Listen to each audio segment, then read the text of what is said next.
अस्सलाम वालेकुम, this is Moeed पीज़ारा। मैं बहुत ही क्विकली, बहुत ही ब्रीफली आपको अपडेट करूं। मैं समझता हूं कि गुज़िश्ता चंद घंटों की जो सबसे इंटरेस्टिंग डेवलपमेंट है या अहम डेवलपमेंट है वो प्रेस रिलीज है जिसे आईएसपीआर ने इशू किया है regarding the 263rd formation commanders meeting. जो को कमांडर्स की मीटिंग हुई है उसको कुछ भी कहते हैं, वो नाम इंपॉर्टेंट नहीं है। असल मैसेज है कि उसमें से पैगाम जो है वो क्या निकला। जो वो प्रेस रिलीज इशू की गई है उसमें से दो चार चीजें निकली हैं जिससे आपको पता चलता है कि इस वक्त पाकिस्तान की जो टॉप ब्रास जिसको कहा जाता है उसकी थिंकिंग क्या है, उसका माइंड फ्रेम क्या है।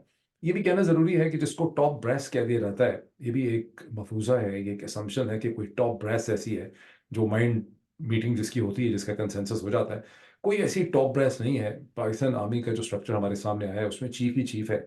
Pakistan army is chief, chief is army. जो भी प्रेस रिलीज इस मौके पे इशू हुई है आईएसपीआर से, वो सिर्फ आर्मी चीफ की डिक्टेशन है, वो आर्मी चीफ के जहन से निकला हुआ एक पैगाम है जो कि पाकिस्तानी कौम को, दुनिया को यहाँ पे देने की कोशिश की गई।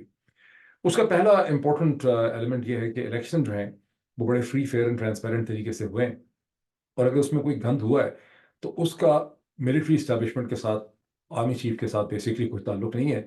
वो गंद किसी और ने किया होगा, फरिश्तों ने कर दिया है, इलेक्शन कमीशन ने कर दिया है, सियासी जमातों ने कर दिया है, खुद से कर दिया है। और अगर किसी को उसके ऊपर कोई शिकायत है तो उसको उसकी एविडेंस लानी चाहिए और उसको एक रिक्विजिट प्रोसेस में जाना चाहिए। आप अंदाजा लगाएं कि कितनी इंटेलेक्चुअल बैंक्रप्सी है इस मैसेज की कि आज ही के दिन में जो पाकिस्तान तहरीक इंसाफ की रिजर्व सीट्स हैं वो पीएमएलएन, पीपीपी, एमक्यूएम पाकिस्तान द्वारा में डिस्ट्रीब्यूट कर दी गई हैं। और फॉर्म 45 जो है वो इलेक्शन कमीशन, इलेक्शन हुए थे 8 फरवरी को, अब हो गई है इस वक्त 5 मार्च। तो 5 मार्च के दिन डाल दें और फरवरी के 8 से आज चूंकि 29 का महीना था, तो आप उसके 9 दिन, 10 दिन, 19 दिन, 19 दिन, 2 दिन, 21 दिन, 21 दिन, 5, 26, 27 दिन के बाद जाके आपने फॉर्म 45 जो है इलेक्शन कमीशन ने पूरी मुरम्मत करके, करेक्शन करके वो इशू कर दिए जो उनको अपने मकसद से थे। यानी बेसिकली तौर पे जो फॉर्म 47 पहले इशू कर दिए थे एग्रीगेट लेवल पे, अब उनको सपोर्ट करने के लिए, जस्टिफाई करने के लिए फॉर्म 45 प्रोड्यूस किए हैं। और पूरे पाकिस्तान की सियासी जमातों के पास ओरिजिनल फॉर्म 45 जो 8 फरवरी को रात के 12 बजे से पहले इशू हो चुके थे वो मौजूद हैं। और आर्मी चीफ साहब जो हैं, इसलिए मैं जान के इसलिए कह रहा हूँ कि ये जो गलतफहमी लोगों के जहन में होती है कि आईएसपीआर की जो स्टेटमेंट इशू होती है कोई आईएसपीआर सोच के फैसला करता है या कोई थिंकिंग एबिलिटी वहां पे एग्जिस्ट करती, तो आर्मी चीफ पैगाम ये देना चाह रहे हैं कि कोई प्रोसेस है, आप अपनी एविडेंस किसी प्रोसेस के सामने ले रहे हैं। भाई एक प्रोसेस, एक एविडेंस है, यहाँ तो सैकड़ों हजारों किस्म के पीसेस ऑफ एविडेंस एग्जिस्ट करते हैं। प्रोसेस किधर है, वो प्लेटफॉर्म किधर है जिसके सामने आप इसको ले जा सकते हैं। यानी आज आपने फॉर्म 45 इशू कर दिए, ये तो बजाते खुद। और अगर सब चीज़ों को छोड़ दें, अगर पाकिस्तान में कोई अदालत होती तो बजाते खुद इलेक्शन कमीशन ऑफ पाकिस्तान की इससे बड़ी कन्विक्शन, इंडाइटमेंट जो है वो हो नहीं सकती इस हवाले से। दूसरी जो चीज़ कहनी गई है इसके अंदर कि May 9 जो है उसके लोगों को, हम जो लोग इसके जिम्मेदार हैं हम उनको नहीं छोड़ेंगे, और इसके बारे में बड़ी गलत खबरें जो है वो फैला दी गई हैं। और जिस तरह उसमें अपने आप को प्राइम मिनिस्टर जनाब शहबाज शरीफ साहब के पीछे छुपा लिया है। और शहबाज शरीफ साहब ने जिस तरह से कहा है इस तरह से हम इसका एक प्रोसेस करेंगे, तो वो भी वहीं पर कहानी है। और फिर एहसन इकबाल साहब से एक स्टेटमेंट दिलवा दी गई है कि अगर जो, क्योंकि बिलावल ने एक दिन पहले कहा था कि जुडिशल कमीशन, मैं एग्री करता हूँ पीटीआई की बात से कि जुडिशल कमीशन होना चाहिए, उसमें भी कोई सिंसेरिटी नहीं थी। लेकिन अब उस सिंसेरिटी के अंदर जो जो उसमें लैक ऑफ सिंसेरिटी थी, उसको उस इनसिंसेरिटी को रेस्ट इन्फिनिटी कर दिया गया है जब एहसन इकबाल साहब ने तकरीबन 3 दर्जन किस्म की लिस्ट दे दी है कि 2014 के ऊपर भी जुडिशल कमीशन होना चाहिए, 2016 के ऊपर भी होना चाहिए, 2022 में पौधों को जो इस्लामाबाद के डी चौक में आग लगी थी उसके ऊपर भी जुडिशल कमीशन होना चाहिए, पेशावर के अंदर रेडियो स्टेशन के पीटीवी के ऊपर जो हमला हुआ था उस पर भी जुडिशल कमीशन होना चाहिए। इसका मतलब है कि वो जो कहते हैं कि ना करने वाली गल है, वो उन्होंने उसके हवाले से बात कर दी है।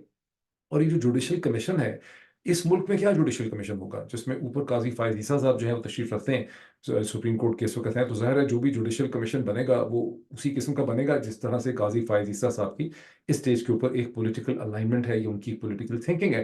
तो जुडिशल कमीशन जो है उससे, उसके पहले ही आप रिजल्ट छाप के रख लें, मतलब उसमें कोई एविडेंस वगैरह जो है नहीं देखी चाहिए। जब इतना बड़ा इलेक्शन हुआ है जिसमें करोड़ों लोग, शायद 6 करोड़ लोगों ने जाके वोट डाला है, जो अपने घरों से निकले हैं बेचारे सुबह भूखे प्यासे और सारा दिन खड़े रहे हैं और उन्होंने वोट डाला है, और उसके बाद फॉर्म 45 आ गए, 93 हज़ार पोलिंग स्टेशन के फॉर्म 45 जो है वो जनरेट हो गए, और उन फॉर्म 45 को किसी ने नहीं पूछा। तो दो चार पांच जजेस को बिठा के जुडिशल कमीशन ने क्या May 9 का बारे में फैसला करना है। और ये असद कैसर साहब के हवाले से मैंने पिछला भी व्लॉग किया था कि असद कैसर साहब का शाहजेब खानजादा के प्रोग्राम में जाना, शेर असल मरवत का जाना जो है, इट इंडिकेट्स समथिंग। यानी उनको इसलिए वहां पे भेजा गया ताकि जो कुछ किया है शाहजेब खानजादा ने, उसको आप लेजिटिमाइज करें, उसको एक वहां से मट्टी पाए और उसमें से आगे चले जाए, उसको लेजिटिमाइज करने के लिए किया गया है। और असद कैसर साहब का मुझे लोगों ने याद दिलाया, मुझे याद था लेकिन मेरे उस वक्त जिक्र मैंने नहीं किया, कि किस तरह से जब अप्रैल 2022 के अंदर कासिम सूरी को चार्ज संभालना पड़ा, जब असद कैसर साहब एंड टाइम पे गुम हो गए, बकरी हो गए, उन्होंने रिफ्यूज कर दिया कि मैं असेंबली का सेशन जो है वो नहीं कर सकूंगा, जब कासिम सूरी ने लास्ट उसका सेशन किया था। तो असद कैसर साहब की समझ आती है कि उनके राब्ते बहुत पहले से थे। और यहाँ पे जो थोड़ी सी डॉट कनेक्टिंग करें तो आपको पता चलेगा कि जुडिशल कमीशन की डिमांड पिछले कई दिनों से असद कैसर साहब कर रहे हैं कि आप में 9 के वाकयात में नए से, वैसे तो तहरीक इंसाफ अपनी मासूमियत और बेवकूफ़ी में ये पहले कहती रही है कि जुडिशल कमीशन होगा, एज एफ के वैसे ठीक है, डिमांड बिल्कुल फेयर है। अगर कोई जुडिशरी हो, अगर कोई जुडिशरी हो, अगर कोई जुडिशल कमीशन बन सकता हो, उसकी कोई हकीकत की अहमियत हो, तो शायद जुडिशल कमीशन होना चाहिए था। लेकिन अभी पिछले चंद दिनों के अंदर ये डिमांड असद कैसर साहब से आई है। इस डिमांड को अप्रूव किया है, इसमें इसको जान डाली है, इसको बिलावल जरदारी ने। तो कोई आपको उनकी नीयत के ऊपर शक नहीं होना चाहिए कि वो क्या करना चाह रहे हैं। अब उसमें एहसन इकबाल साहब शामिल हो गए, इसका मतलब है कि एक फेक अजीबोगरीब किस्म का मिलिट्री कंट्रोल जुडिशल कमीशन होगा, जो हर वो चीज़ लिखेगा जो कि आर्मी चीफ जो है वो चाहते होंगे। तो ये दो इसकी जो है इसमें से 2-3 चीज़ें जो है वो निकलती हैं। और तीसरा ये है कि चूंकि इंटरनेशनली एक बहुत ज़्यादा प्रेशर है कि ये इलेक्शन गंदा हुआ, और मैं हुकूमतों की बात नहीं कर रहा, हुकूमतों का ज़ाहिर है अपना एक मतमा नज़र होता है, उनकी अपनी मजबूरियाँ होती हैं। लेकिन जब दुनिया की जितनी भी की पब्लिकेशन है, I mean most respected and prestigious publication, जैसे दी इकोनॉमिस्ट है, न्यूयॉर्क टाइम्स है, फाइनेंशियल टाइम्स है, गार्डियन है, वॉशिंगटन पोस्ट है, सभी जब कि कह चुके हैं कि इलेक्शन गंदा हुआ है, तो ज़ाहिर है कि पाकिस्तान के आर्मी चीफ जिन्होंने किया है ये इलेक्शन गंदा, ये बेसिकली उन्होंने ही किया है सारा गंद। तो वो अब कोर कमांडर्स की इस मीटिंग के पीछे छुप के ये पैगाम देने की कोशिश की है कि नहीं, इलेक्शन तो बहुत अच्छा हुआ है, तो ये उन्होंने इसको अफर्म किया, ये इसकी टोटल सिग्निफिकेंस। अब इसमें मैं 2-4, क्योंकि मैंने पहुंचना है कहीं, 2-4 मैं इसके ऊपर अगर जुमले ऐड कर दूं, जो यहाँ पे मैं समझता हूँ पाकिस्तानी कौम का और पाकिस्तानी सिस्टम का, हम सब का जो प्रॉब्लम है, वो ये कि चूंकि बचपन से हमारे जहनों में ड्रिल करके ये डाला गया है, सुराख करके कील ठोक के ये डाला गया है कि पाकिस्तानी फौज के जर्नल जो हैं वो सलाहुद्दीन अयूबी और खालिद बिन वलीद के परतों में और उनके इमेज के अंदर की कोई क्रिएशंस हैं। और जब ये सुबह बेचारे उठते हैं तो फजर की नमाज पढ़ने के बाद भूखे प्यासे ज़ारो कतार रो के पाकिस्तान की नेशनल सिक्योरिटी और पाकिस्तान के मुस्तकबिल के बारे में सोचने लगते हैं। सारा दिन यही काम करते हैं, कुछ इनको मिल जाए टोस्ट खाने के लिए तो खा लेते हैं, वरना भूखे प्यासे रह के पाकिस्तान के मुस्तकबिल के बारे में सोचते हैं। और ये सोचते हैं कि पाकिस्तान को हिंदुस्तान से कैसे बचाना है, कि एग्जिस्टेंशियल कॉन्फ्लिक्ट है, हिंदुस्तान हमारे पीछे पड़ा हुआ है, बलूचिस्तान का क्या होगा, ट्राइबल एरियाज की इंसर्जेंसी का क्या होगा, अमेरिका और इसराइल के साथ भी हमारी दुश्मनी है, आलम इस्लाम के लिए भी हमने कुछ करना है। और वो नसीम हिजाजी और असलम राही वगैरह के नॉवेल्स भी पढ़ के हमारे जहनों में इसी किस्म का एक इमेज आया है। उसका नेट इफेक्ट ये है कि हम ये समझते हैं, हमें यकीन दिलाया गया, और पाकिस्तान के अंदर जो लोग रहते हैं बदकिस्मती से, चूंकि उसकी जोग्राफिकल बाउंड्री में पाकिस्तान में जो भी बेचारा पैदा हुआ है और जिसको इंग्लिश नहीं आती खास करके, और जिसने पाकिस्तान से बाहर ट्रेवल नहीं किया, वो एक उसको ये सिस्टम मसलसल शाहदोले की चूई बनाने की कोशिश कर रहा है पिछले 75 बरस से। तो वहाँ पर एक थिंकिंग ये है कि जनरल साहिबान जो है वो बड़े इंटेलिजेंट और वाइज किस्म के हैं, और उनके पास कोई सोल्यूशन एग्जिस्ट करते हैं। और अभी उन्होंने कोई स्टेटमेंट निकाली है, तो आई एम श्योर कि पाकिस्तान के तमाम अखबार जो हैं उसका बड़ा एक एनालिसिस करने की कोशिश कर रहे होंगे कि स्टेटमेंट से क्या निकला है, एज इफ कि कोई विजन, कोई वे फॉरवर्ड जो है वो यहाँ से निकला है। एक ही चीज़ यहाँ से कही जा रही है इस पूरी स्टेटमेंट में, कि हमने जो भी ये अजीबोगरीब किस्म का खड़ा करके सिस्टम खड़ा कर दिया है, और अब हमने सारी सीटें भी छीन ली हैं, मतलब सबको पता है कैसे हमने किया है, अब हमने जो ढांचा बना दिया है, इसे इमरान खान को, पाकिस्तान तहरीक इंसाफ को, पाकिस्तान के ज़राए इब्लाग को, पाकिस्तान के तमाम लोगों को इसको खामोशी से एक्सेप्ट कर लेना चाहिए। बस यही हमारी विल है, आगे हम देखेंगे कि हमने क्या करना है। असम्पशन ये है कि कोई विजन एग्जिस्ट करता है। मैं आपको याद करवाऊंगा कि चलें, अभी तो चलें, बड़ा एक इमोशनल किस्म का सीन है और सभी लोगों की बड़ी स्ट्रॉन्ग ओपिनियंस है, लेकिन अगर कोई विजन एग्जिस्ट करता होता तो पिछले 50 साल में वो विजन जो है वो नजर आ जाता। दुनिया का जो लिटरेचर है पाकिस्तान और पाकिस्तान की आर्म फोर्सेस की जो तमाम इनिशिएटिव्स हैं, उन्होंने अच्छा क्या किया, बुरा क्या किया, वो बड़ा क्लियरली डॉक्यूमेंटेड है। 1965 की जंग एक ह्यूज ब्लंडर था फॉर पाकिस्तान, जिससे पाकिस्तान को कुछ हासिल नहीं हुआ। मीशत तबाह हो गई, ईस्ट वेस्ट विंग के दरमियान में बेतहाशा बदगुमानी पैदा हुई। It was a total disaster जो 1965 की जंग थी, and we bitterly lost it. लेकिन हमने अपनी कोर्स की किताबों में लिख के उसको 6 डे को डिफेंस डे मनाना शुरू कर दिया, और ये कहना शुरू कर दिया कि हम उस जंग में फाते थे। हमारे अलावा दुनिया में कोई ऐसा ऑब्जेक्टिव एनालिस्ट नहीं है गुज़िश्ता 50 बरस में जिसने कहीं एक लाइन भी ऐसी लिखी हो कि पाकिस्तान इस जंग में विक्टोरियस था। वो कोई ऐसी किसी अखबार के रिपोर्टर की छोटी मोटी स्टेटमेंट निकाल लेते हैं। We lost it. 71 कुछ कहने की जरूरत ही नहीं है। उसके बाद नाइन जो ये जो अफगान वॉर हमने की, सियाचिन तो हमने लूज किया ही 80s में।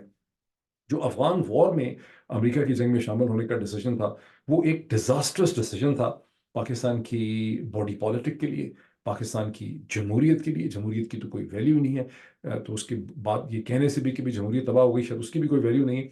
लेकिन पाकिस्तान का पूरा माशरा वहाँ पे तबाह हो गया। Clash and curve culture introduce हुआ, ड्रग कल्चर इंट्रोड्यूस हुआ, शख्सी किस्म की सियासी जो शख्सियात उनको खड़ा कर दिया गया। उससे पहले एक पार्टी पॉलिटिक्स का कल्चर था, उसे डिस्ट्रॉय करके जब पार्टी लेस पॉलिटिक्स खड़ी की, तो उसके नतीजे में पाकिस्तान का जो पूरा एक सिस्टम था गवर्नेंस का, वो हमेशा के लिए तबाह हो गया। और जिसके शॉक से और जिसकी टॉक्सिसिटी से सिस्टम ने कभी रिकवर नहीं किया। मूविंग फॉरवर्ड, जो कश्मीर की इंसर्जेंसी थी, चलें आपने शुरू कर दी, आपको लगा एक अपॉर्चुनिटी है, वहाँ हिंदुस्तान ने एक इलेक्शन करवाए जो बड़े कंट्रोवर्शियल थे। आपके जहन में ये गलतफहमी चली गई कि जिस तरह से हमने अफगानिस्तान के अंदर सोवियत यूनियन को नाकों चने जो वहीं, आप भूल ही गए कि वो हम नहीं थे, वो बेसिकली अमेरिका और मगरब की कंबाइंड पावर थी जो सोवियत यूनियन से लड़ रही थी। हम तो महज प्रॉक्सी थे, गंदा काम करने के लिए वहां पर थे। हमारी उसमें कोई लंबी चौड़ी कॉन्ट्रीब्यूशन नहीं थी। ऑन दिस मिस जजमेंट, विजन की बात हो रही, ऑन दिस मिस जजमेंट हमने कश्मीर की एक इंसर्जेंसी शुरू की।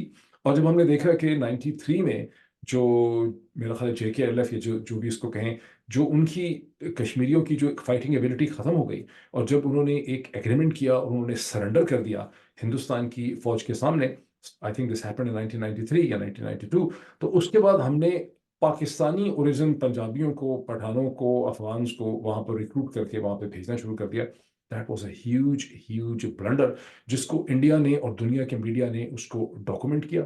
और वो जो सारी लेजिटिमेसी थी कश्मीर की स्ट्रगल की, उसको हमने ज़ाया कर दिया। Further moving forward, by late 90s, जब इसे कहते हैं वाजपेयी तशरीफ लाए लाहौर के अंदर, और इसे कहते हैं नवाज शरीफ ने कोशिश की कि एक रेप्रोचमा वहां पे हो जाए, उसको हमने तोड़फोड़ कर दिया कारगिल करके। कारगिल को भी कहीं, अच्छा, अब कारगिल के बारे में जितनी किताबें छपी हैं उसमें पाकिस्तान के एक्स मिलिट्री ऑफिसर्स ने भी किताबें लिखी हैं, सिविलियंस ने भी लिखी हैं, दुनिया के बहुत से लोगों ने उसके ऊपर मोनोग्राम्स और पॉलिसी पेपर लिखे। कहीं भी किसी को पढ़ के ये नहीं पता चलता कि कारगिल में हमारी कोई विजन था, या हमारी कोई थिंकिंग एबिलिटी थी, या हमारे पास कुछ हमें पता था कि हम क्या करना चाहते हैं। बस एक एडवेंचरिज्म थी जो हमने कर दी, जिसके नतीजे में हमारी बहुत ही ज्यादा जो हमारी ब्रांड वैल्यू थी दुनिया के अंदर, और हमारी जो क्रेडिबिलिटी थी, वो बहुत बुरी तरह से उसको झटका लगा और सिस्टम और ज्यादा जलील हो गया। 9/11 के बाद खुद ऐसी थिंकिंग थी बहुत से ऑफिसर्स की कि दुनिया तब्दील हो गई और हमें ये कश्मीर की इंसर्जेंसी से अपने आप को डिस्टेंस कर लेना चाहिए। कोशिश की गई लेकिन वो नामुकम्मल रही, और उसके कुछ अरसे के बाद दोबारा उसी किस्म की चीज़ें शुरू कर दी गई।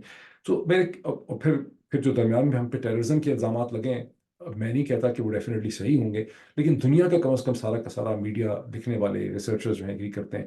मुंबई स्टॉक एक्सचेंज, हिंदुस्तान की पार्लियामेंट पे हमला, मुंबई की 2008 की दहशतगर्दी, उसके अलावा बेतहाशा उड़ी पे हमला, Pathankot, this and that all that, इन सारी चीज़ों को जब आप जोड़ के देखते हैं तो आपको पता चलता है कि जिस GHQ ने अब से चंद घंटे पहले ये अपनी एक ISPR की प्रेस रिलीज इशू करवाई है, जान साहब ने, उसकी तारीख में भी कोई विजडम, कोई अक्लमंदी, कोई विजन किसी भी स्टेप एंड स्टेज के ऊपर आपको नजर नहीं आया। लेकिन उसके बावजूद डॉन के रिपोर्टर को, पाकिस्तान के 33 टेलीविजन चैनल्स को और ट्रिब्यून वालों और हम सब की मजबूरी है, चूंकि बचपन में हमारे माँ बाप ने, स्कूल के असातिज़ा ने हमारे जहन में बात डाली थी कि हमारे जर्नैल साहिबान जो हैं, वो ना सिर्फ खालिद बिन वलीद, महमूद गजनवी और सलाउद्दीन अयूबी के परतों में एग्जिस्ट करते हैं, बल्कि ज़हीन भी बड़े हैं और बड़े सिंसियर हैं। तो बल बहुत सी ये आज का सारा सम टोटल उसमें से निकला है, जिसको आप इस स्टेज के ऊपर देख रहे हैं। इसकी मजीद इंटरप्रिटेशन आप कर लें, आपके मैं कमेंट पढ़ूंगा, तो मजीद इस पर फिर बात करेंगे कुछ घंटों के बाद। Thank you.